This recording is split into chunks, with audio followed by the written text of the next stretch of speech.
सभी सम्मानित साथियों को सादर जय भीम। साथियों, मैं आपका मित्र राजकुमार और आप देखना शुरू कर चुके हैं बहुजन इतिहास RBS न्यूज़। साथियों, एक शब्द विश्व गुरु, जिसने 11 सालों से जनता के कानों से खून निकाल रखा है। विश्व गुरु, विश्व गुरु, विश्व गुरु। विश्व गुरु को तो साथियों जिसका मतलब भी नहीं पता इन लोगों को। तो आज मैं आपको और अपने सभी समाज को ये बताना चाहता हूँ और ये समझाना चाहता हूँ कि विश्व गुरु, भारत को विश्व गुरु किस लिए कहा जाता है। तो इस शब्द का उत्तर ये अंधभक्त जानते भी नहीं होंगे। आज हम बताते हैं आपको कि भारत को विश्व गुरु क्यों कहा जाता है। इसके लिए आपको बुद्ध को जानना होगा साथियों। हमें भारत का प्राचीन इतिहास तो पढ़ाया नहीं जाता। हमें जो भी इतिहास पढ़ाया जाता है वो आधुनिक इतिहास पढ़ाया जाता है। तो यही है साथियों कि विश्व गुरु का मतलब लोगों को समझ में नहीं आता। और प्राचीन इतिहास भी थोड़ा बहुत पढ़ाया जाता है, कोई ज़्यादा उसके बारे में हमें इतना ज्ञान नहीं दिया जाता। और जो भी बुक्स मिलती हैं, जो वैसे भी किताबें मिलती हैं जो लेखक लिखते हैं, उसमें प्राचीन इतिहास की ज़्यादा इतनी वो नहीं लिखती है, क्योंकि पढ़ा लिखा समाज साथियों एक ही समाज है। वो आप जानते हैं कि कौन सा समाज शिक्षा के ऊपर बैठा हुआ है, जिसने अपने मतलब कि पूरी शिक्षा के प्रणाली पूरा कैप्चर कर रखा है। तो हम लोग जो हमारी शिक्षा खुली, हम लोग कैसे वहाँ तक पहुँच पाएंगे? नहीं पहुँच पाएंगे, और ना ही उसको अपने विवेक और बुद्धि से समझ पाएंगे, जब हमें बनाया ही उस लायक नहीं बनाया गया कि हम किसी को तर्क कर सकें। इसलिए साथियों, बुद्ध को भी ये देखिए अपने 9वें अवतार के रूप में दिखाते हैं। और 9वें अवतार के रूप में अगर हम देखते हैं तो हमें पीछे के 8 वो और मतलब हमारी बुद्धि हैक कर ली जाती है। यानी 8 अवतार, फिर 8 अवतारों को पढ़ेंगे वही सत्ताई नज़र आएगी। बुद्ध को समझने के लिए साथियों हमको प्राचीन इतिहास जानना बहुत ज़रूरी है। इसीलिए बाबा साहब अम्बेडकर ने कहा था कि शिक्षित बनो। शिक्षित बनने का मतलब वो नहीं तो, अगर हम पढ़ना लिखना सीख गए तो फिर तो हम पढ़ ही लेंगे ना बाबा साहब को। जब पढ़ना आएगा जब तो बाबा साहब को पढ़ पाएंगे। पर बाबा साहब का नहीं पढ़ पाए, इसलिए स्कूलों में से बाबा साहब हटा दिए गए, तो कैसे समझेंगे? इसलिए हमारा समाज साथियों भ्रमित रह गया। उसको तरह तरह के भ्रम में डाला जाता है, जो आज ये समाज समझ नहीं पाता। तो मैं आज अपने बहुजन समाज की आंखों से ये पर्दा हटाने वाला हूँ साथियों। भारत को विश्व गुरु इसलिए कहा जाता है कि पूरे वर्ल्ड के अंदर सभी देशों में सबसे पहले शिक्षा का आरंभ होना शुरू हमारे भारत से हुआ। आप देखते हैं जब प्राचीन इतिहास में जाएंगे जभी तो उसको समझ पाएंगे। इसीलिए भारत को विश्व गुरु कहा जाता है कि देखिए आपने, अब तो खैर किताबें बहुत आगे, बुद्ध का इतिहास भी हैं, बहुत सी बुक्स ऐसी हैं जिनमें हम लोगों को ज्ञान मिल जाता है। पर फिर भी षड्यंत्रकारी उन किताबों को, उन बुक्स को हम लोगों तक नहीं आने देते। और कुछ बुक्स आती भी हैं तो इतनी महंगी होती हैं कि हमारा समाज आर्थिक कमज़ोर है, हमारा समाज के पास पैसा तो है नहीं, इसलिए लोग पढ़ नहीं पाते उन किताबों को। जब तक वो किताबें नहीं पढ़ेंगे, जब तक ज्ञान कैसे आएगा? नहीं आ पाएगा, समझ ही नहीं पाएंगे आप भारत को। तो पूरे विश्व से, सब जगह से लोग हमारे भारत में पढ़ने आया करते थे। बड़ी बड़ी यूनिवर्सिटियाँ थी, नालंदा यूनिवर्सिटी, तक्षशिला यूनिवर्सिटी और बहुत सी यूनिवर्सिटियाँ थी साथी। ये उस समय की बात है जब ये प्राचीन, जब भारत को सोने की चिड़िया कहा जाता था। कोई किसी से कोई छल नहीं, कोई कपट नहीं, सब बुद्ध की नीतियों पे चलते थे। यानी पूरा विश्व, पूरा भारत बुद्ध का भारत था। सब बुद्धिस्ट थे, कोई दुखी नहीं था यहाँ पे, सब संपन्न थे। मगर ऐसा क्या हुआ कि आज बुद्ध को 9वें अवतार के रूप में इन लोगों को खींचना पड़ा। आप रामायण पढ़ेंगे, हमारे लोग पढ़ते नहीं है ना, रामायण पढ़ेंगे तो रामायण में अयोध्या कांड में एक 109 सर्ग है, उसमें आप देखेंगे कि बुद्ध को गालियाँ दी गई हैं। क्यों ऐसा साथी? वो कौन है? वो कौन सा समाज है? और हमारे लोग जो है बुद्ध को समझ ही नहीं पा रहे साथी। बुद्ध कोई संस्कृति नहीं है, कोई धर्म नहीं है। बुद्ध एक धम्म है, एक विचारधारा है। उस पर चल के आदमी अपने दुखों को दूर करता है। बुद्ध ने यही बोला कि इस पृथ्वी पर दुख है और उसको दुख के कारण है और कारण का निवारण है पंचशील के मार्ग पर चलना। पर वहाँ तक जाएगा कैसे आदमी? जब समझेगा जभी तो। हमारे लोग तो तरह तरह की बातों में भ्रमित रहते हैं। तो इसीलिए साथियों, हमारे भारत को विश्व गुरु कहा जाता है कि पूरे वर्ल्ड में शिक्षा जो भी प्रचलन चला वो भारत से चला। आज लोग विश्व गुरु के नाम पर क्या क्या वो खड़े करते हैं। विश्व गुरु बन रहा है, अरे बन नहीं रहा भारत कभी विश्व गुरु। भारत विश्व गुरु है क्योंकि भारत ही सबका गुरु है। भारत इसीलिए बुद्धा को आप देखिए विदेशों में भी लाइट ऑफ एशिया क्यों कहा जाता है? पूरे उनकी लाइट है। बुद्धा की जो बुद्धा को जो ज्ञान मिला, बुद्ध ने कहा बैर से बैर कभी शांत नहीं होता। तो साथियों, आज आप क्या देख रहे हैं? हमारा समाज सारा वो एक दूसरे से इतना लड़ाई झड़ाई में लगा रहता है, क्रोध पे वो नहीं है। आजकल हम देखते हैं कोई जाटा बना हुआ है। आजकल तो संविधान है।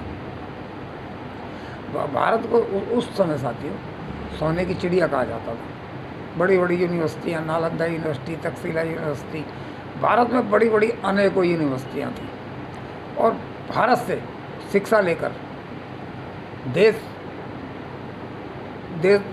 अपने देशों में लोग जाके देश को विकसित करने के तरह तरह के फार्मूले भारत से लेके जाया करते थे।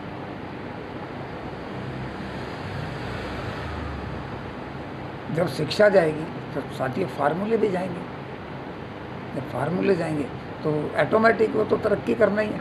आज आप देखिए हमारे भारत के अंदर भी जो लोग खेती करते हैं, उनके बच्चे बाहर विदेशों से पढ़ के आते हैं, वहाँ से अच्छी अच्छी तकनीकी लेके आते हैं खेती करने की, और उससे विकसित होते हैं। इसीलिए साथियों, जब शिक्षा पूरे उसमें फैली तो बुद्ध को लाइट ऑफ एशिया का खिताब दिया गया।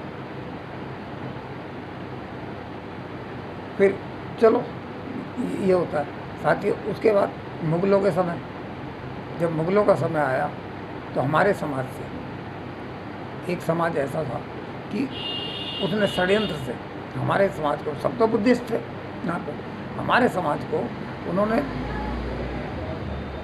षड्यंत्रों से मुग़लों के साथ मिलकर और पूरे देश पे कब्जा करके, क्योंकि मुग़ल तो शासन में तो मुग़ल बैठा था, पर नीचे इतने बड़े भारत के अंदर जो नीचे जनता थी, जनता पे जो जनता से जो लगान लेना था या कुछ भी लेना था, वो चीज़ सब प्रशासन में ये लोग बैठे थे। जब प्रशासन में ये लोग बैठे हैं साथियों, तो मनुवादी लोग जब प्रशासन में बैठे हैं तो रूल तो इन्हीं का चलेगा। अब जो इनकी बातों को नहीं माना करते थे तो उन पे अलग अलग तरह के अत्याचार होते थे। अत्याचार मुग़ल इतना वो नहीं करता था जितना ये लोग करते थे, मनुवादी लोग, क्योंकि एक षड्यंत्र के थ्रू इन्होंने भारत को कैप्चर किया।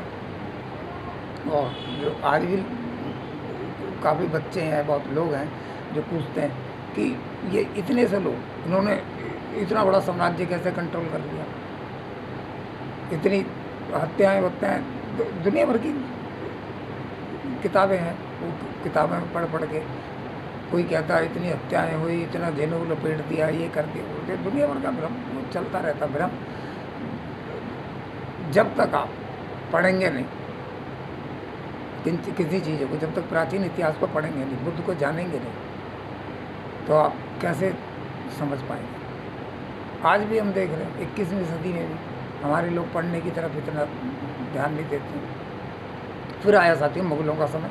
मुग़लों के समय में सारा पूरा प्रशासन इनका था, इनके हाथ में पूरी कमांड इनके हाथ में थी। और मुग़लों के टाइम में भी हम पे जो अत्याचार किए मुग़लों ने नहीं किए, इन्होंने अत्याचार किए।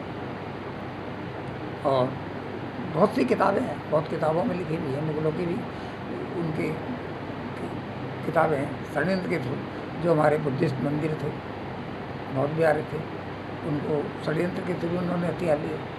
आज भी आप देखेंगे तो इसीलिए हम लोगों को, बुद्धिस्टों को, जिनको छूट बोल दो या शूद्र बोल दो, वो इनके षड्यंत्र से ये कुछ नहीं बोल सकते। वर्ण व्यवस्था भी इन्होंने उसी समय बनाई है सब, जिसके कारण हम लोगों की काफ़ी पीढ़ियाँ, मुग़लों ने 700-800 साल राज किया, 700 साढ़े 700 साल, तो कितनी पीढ़ियाँ हमारी गई होंगी। अब इतनी पीढ़ियाँ जब चली गई और हम शिक्षा से दूर रहे, तो हम अपनी संस्कृति को और अपने धर्म को हम लोग भूल गए। और जब भूल गए, क्योंकि हमें शिक्षा का अधिकार तो दिया नहीं, मुग़लों के समय में तो हमें शिक्षा का अधिकार नहीं दिया, तो इसलिए हम अपनी संस्कृति को भूल गए।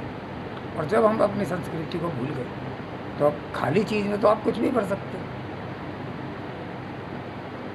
तो हमारे अंदर एक अलग संस्कृति भर दी गई, और उसको हमारे बेचारे सीधे साधे मूल निवासी लोग पहचान नहीं पाए। अब जब नहीं पहचान पाए, तो उसी को आज भी ढोते हुए आए। वो तो ये है कि उसके बाद अंग्रेज आए।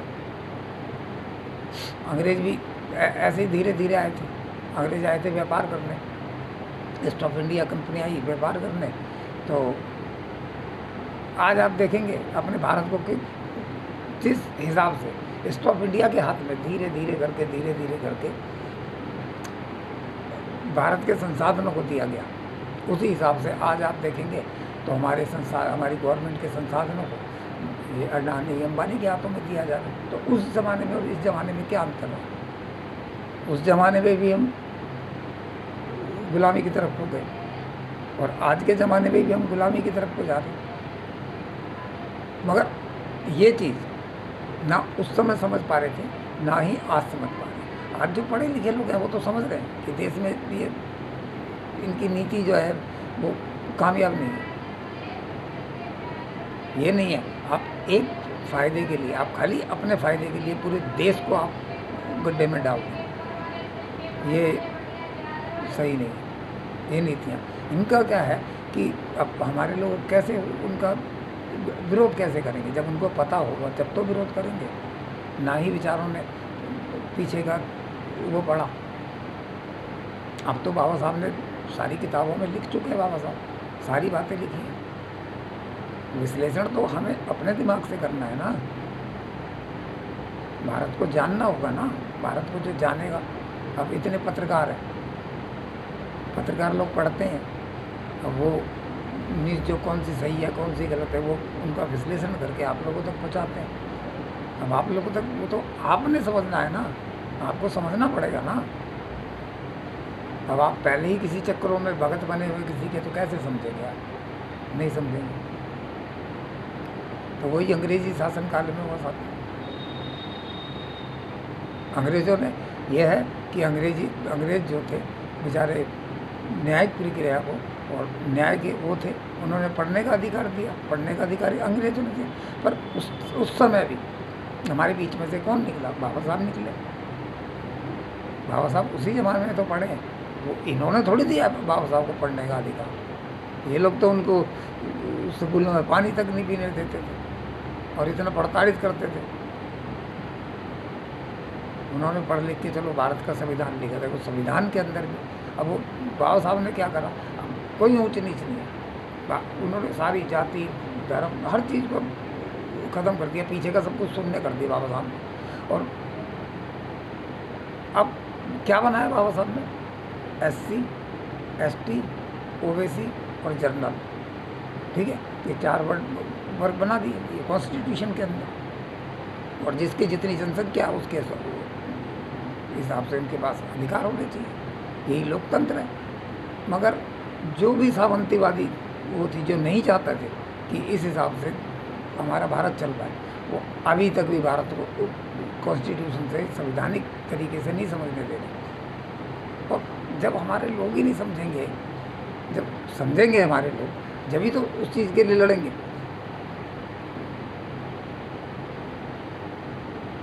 साथियों, यही आप लोगों को मैं समझाना चाहता हूँ कि ज़्यादा से ज़्यादा आप लोग पढ़िए और देखिए किस हिसाब से हिंदू मुस्लिम कर रहे हैं। अब बताइए, मुग़लों से लेकर अब तक, मुग़लों के टाइम में उन्होंने मुस्लिम बनाए, मुग़लों के टाइम में उन्होंने अपने मुस्लिम बनाए। अब लड़ाई रहेगी हिंदू और मुस्लिम की, और किसकी लड़ाई रहेगी इसमें? बुद्धिस्ट कहाँ गए? जो हमारा प्राचीन इतिहास है वो कहाँ गया? इसलिए आपने देखी होगी जो SC, ST, OBC लोग बोलते हैं, जो भी जागरूक है, जो पढ़े लिखे लोग हैं, वो कहते हैं हम हिंदू नहीं हैं। इसीलिए कहते हैं कि हम हिंदू नहीं हैं कि बाबा साहब ने अपनी जाति का विनाश एक बुक में लिखा है कि एक बेचारा बाहर से विदेश से कहीं कमा धमा के लाया तो उसने अपने सारे समाज को इकट्ठा किया और देसी घी में भाई उसने पकवान बनाए, उनका खाना वाना कर रहा था। तो इन लोगों को कतई राह से नहीं आया कि ये देसी घी का खाना खाएंगे, तो हाँ ये तो हमारे उसमें वो है, ये मिट्टी के बर्तनों में साथियों हम लोगों को खाना खा रहे, पीतल के बर्तन, और इन बर्तनों में भी हम लोगों को खाना बिल्कुल वो क्या उसको धर्म से जोड़ दिया कि धर्म के विरुद्ध है। अब हम जैसे कुछ लोग जो SC लोग हैं वो तो SC के हैं, वो तो अछूत लोग हैं बेचारे, उनको तो अछूत बना रखा है। अगर वो कोई उनसे बात करता है या उन लोगों से कोई उनको खाना वो देता है, वो धर्म के विरुद्ध हो गया।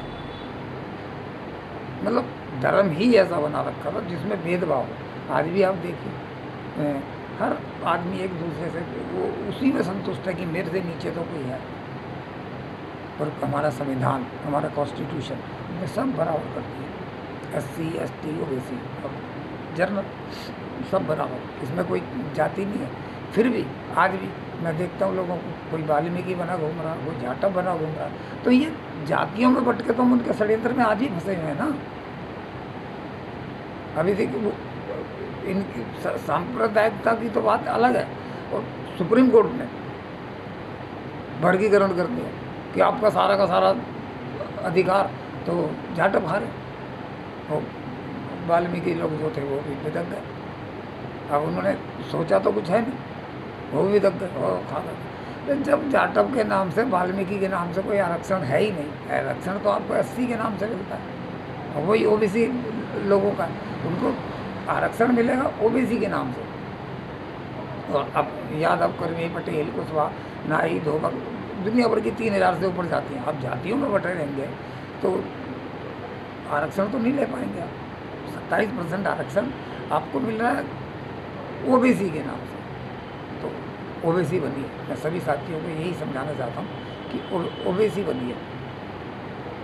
जब तक आप जातियों में बंधे रहोगे, कोई यादव बना रहेगा, कोई कुर्मी बना रहेगा, कुशवाहा कहेगा मैं, जैसे बघेल कहेगा मैं वो, तो फिर आप लोग समझ ही नहीं पाओगे, तो आप इनके षड्यंत्र में फंसे रहोगे, कभी जीवन में नहीं निकल पाओगे। अभी इसी चीज़ का ये लोग फ़ायदा उठा रहे हैं साथियों, हम लोगों को बांट कर। ये देखिए अभी इतना बड़ा वो खुला है। विपक्ष ने पूरा वोट चोरी का इल्ज़ाम लगाया और वो सत्य बात है।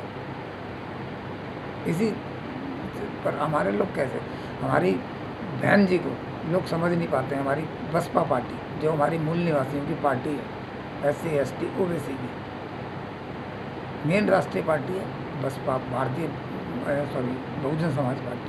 बहुजन समाज पार्टी है, उसको टीवी मीडिया के जरिए, सोशल मीडिया के जरिए उसको हमारे लोगों को, अब ये किसके बोर्ड पे खेलते हैं, किसके ऊपर वो, ये किसको हिंदू बनाने के चक्कर में रहते हैं, हम ही लोगों को ना। हम इनको वोट डाल के इनको ऊपर बैठा, ये हमारे लिए काम नहीं करेंगे, ये अपने लिए काम करते हैं। अब 11 सालों से आप देख रहे हैं ना कितना काम कर दिया। आपके बच्चों के स्कूल जो 1950 में संविधान के उसमें बने थे, सारे स्कूल बंद करे जा रहे हैं। आपके शिक्षा नीति चेंज कर दी है, आपके अधिकार खत्म कर रहे हैं। जब आपके पास वोट डालने का अधिकार नहीं होगा तो आप कैसे भारत के नागरिक रहेंगे। जब भारत के नागरिक ही नहीं होंगे तो आपके पास ना ज़मीन रखने का अधिकार है, ना आप कहीं कमाई कर सकते हैं, फिर तो आप स्वयं दर्जे के नागरिक हो गए ना। हमारा संविधान, कॉन्स्टिट्यूशन, हमारा संविधान हमें पैदा होते ही नागरिकता प्रदान करता है भारत की। और ये सब बाबा साहब अम्बेडकर की देन है, ये किसी भगवान की देन नहीं है। अभी आप बताइए पंजाब में बाढ़ आ रही है, कितनी बाढ़ आ रखी है, तो कितने जो ये मंदिर, कितने मंदिरों में बड़े बड़े जो मंदिर हैं उनमें इतना ढेर लगा हुआ साथी। पैसे की कोई कमी नहीं है इनके पास, मगर क्या है कि हम लोगों को ही देना नहीं चाहिए। और हमारे लोग बेशक कुछ भी अच्छा हो गया तुरंत ही जाएंगे अपने, जैसे 5 रुपये चढ़ाओ या 10 रुपये चढ़ाओ। इन लोगों के तो पेट मोटे मोटे हो रहे हैं और हमारे बच्चों का फ्यूचर खराब हो रहा है। खाली 5 रुपये 10 रुपये चढ़ाने से वो नहीं है, वो फ्यूचर खराब इसलिए हो रहा है कि उसकी पीढ़ियां भी उस तरफ वो समझ ही नहीं पाएंगे कुछ। वो 10 रुपये अपने बच्चों के लिए पढ़ाई पे लगाओ, पढ़ाएंगे तो पढ़ेंगे तो आपकी पीढ़ी को ठीक करेंगे। तो आपसे यही कहना है, मैं अपने समाज को समझाना चाहता हूँ कि इनके चक्कर में ना पढ़कर अपने ज़्यादा से ज़्यादा अपने बच्चों को पढ़ाने पे। और अभी 9 तारीख को, कल 9 तारीख है, एक ये 11 सालों में हमारी बसपा बहुजन समाज पार्टी ने बहुत धीरे धीरे करके बहुत लोगों को हमने अपने समाज को जोड़ा है। अब देखिए कल बहन जी एक बहुत बड़ा महाआंदोलन का एक वो करने जा रही हैं पूरे भारत से। किस हिसाब से देखिएगा, जब पता लगेगा आपको कि समाज, हमारा समाज कहाँ है, कौन लड़ रहा है। खाली हमारा समाज ही तो लड़ रहा है, वही अपने हक के अधिकारों के पीछे जागरूक है। हम ही पिटते हैं, हम ही बंद हो जाते हैं, केस लगते हैं। तो अपने समाज से ये भी मैं हाथ जोड़ के निवेदन करना चाहता हूँ। ठीक है, चंद्रशेखर भाई है, चंद्रशेखर भी हमारे अपने हैं, हमारे समाज से हैं, पर हम यही चाहते हैं कि चंद्रशेखर भाई और बहन जी दोनों मिल जाएं, दोनों एक साथ आए और अपने समाज को भटकने ना दें। अभी आधा समाज, अब देखिए हम भी हैं, अब चंद्रशेखर भाई का कहीं कोई आंदोलन होता है उसमें जाते हैं और कवर करके लाते हैं, या मंजीत भाई का होता उसमें भी कवर करते हैं, PSP का आता उसमें भी। तो हम लोग भी कंफ्यूज हो जाते हैं कि हम किधर को जाएं। और पार्टी तो हमारी राष्ट्रीय पार्टी तो एक ही है ना। यही आपको समझाना चाहता हूँ और सभी को समझाना चाहता हूँ कि सबके सब आप एक होइए, ताकि समाज भ्रमित ना हो। समाज खुद नहीं समझ पाता कि किधर को जाना है, किधर को नहीं जाना।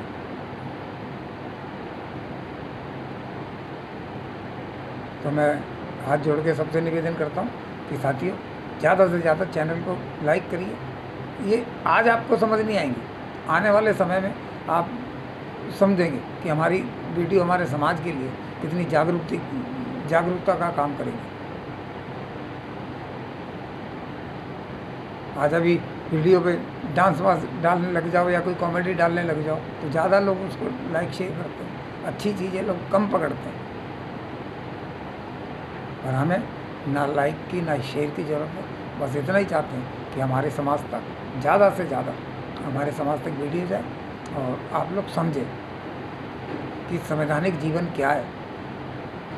ये धर्म कर्म के काम को सबको छोड़ छाड़ के आप संवैधानिक जीवन जिए। इसमें पूरा जीवन लिखा है कि किस हिसाब से हमको जीवन जीना है। आपके लिए देखिए बाबा साहब सब कुछ दे गए हैं, आपकी सुरक्षा के लिए पुलिस दे गए हैं, बॉर्डर की रक्षा के लिए आपके वो दे गए हैं, और ये नेता लोग दे गए हैं। ये नेताओं को आप ही चुनते हैं ना, इस वोट की कीमत समझो। कोई मैं अपने सारे समाज से यही रिक्वेस्ट करना चाहता हूँ कि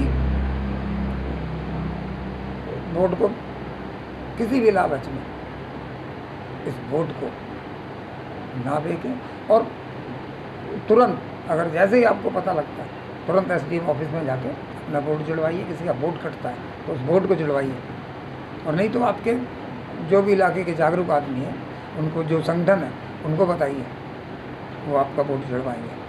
क्योंकि साथियों ये वोट जो कट रहे हैं वो SC ST OBC, और ये अपना वोट नहीं काटेंगे, ये हम ही लोगों के वोट को काटना क्या।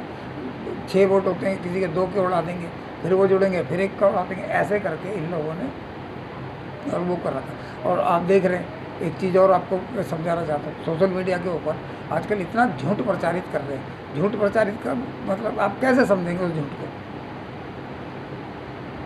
कि क्या झूठ है? उसके लिए तो पढ़ना पड़ेगा ना। जब पढ़ेंगे आप, जब ही आप लोग समझ पाएंगे। तो ज़्यादा से ज़्यादा अपने बच्चों को पढ़ाई लिखाई की तरफ डालिए, और ज़्यादा से ज़्यादा शिक्षा की तरफ डालिए।